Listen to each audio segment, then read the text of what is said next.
दिल्ली विधानसभा में गुरुवार को मणिपुर पर चर्चा हुई और मुख्यमंत्री केजरीवाल ने इसमें हिस्सा लेते हुए मोदी सरकार पर निशाना साधा।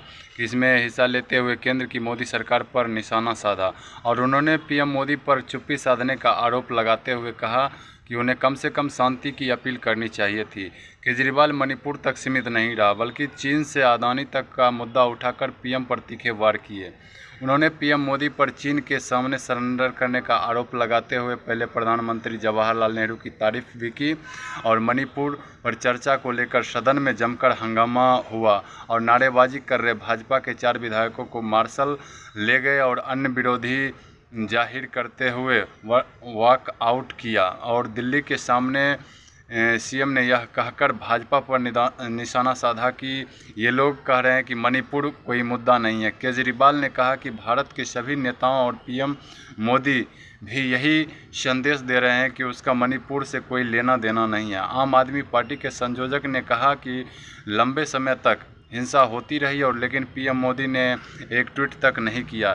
यह बात सही है कि पीएम मोदी ने ट्वीट तक नहीं किया और जिस तरह से उन्होंने तारीफ़ किए हैं प्रधानमंत्री जवाहरलाल नेहरू का कि उन्होंने बहुत अच्छे काम किए थे तो हमारे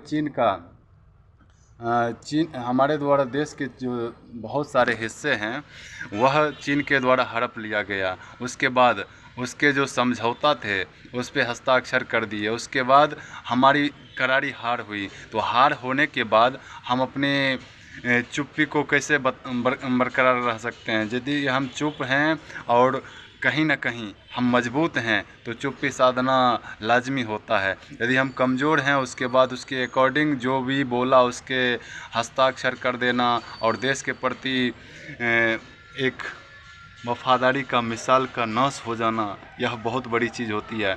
नेहरू जी बहुत अच्छे काम किए थे जिसके चलते कश्मीर का मुद्दा बना रहा और नेहरू जी बहुत अच्छे काम किए थे जिसके चलते आज हैदराबाद भारत का हिस्सा है, वह हिस्सा किसी और देश का हिस्सा हो जाता। तो इस तरह से किसी भी नेता के ऊपर डायरेक्टली एलिगेशन लगाना अच्छा नहीं है और मैं चाहता हूं कि इस तरह की प्रोपेगेंडा देश के अंदर नहीं फैलाया जाए। जय हिंद, जय भारत।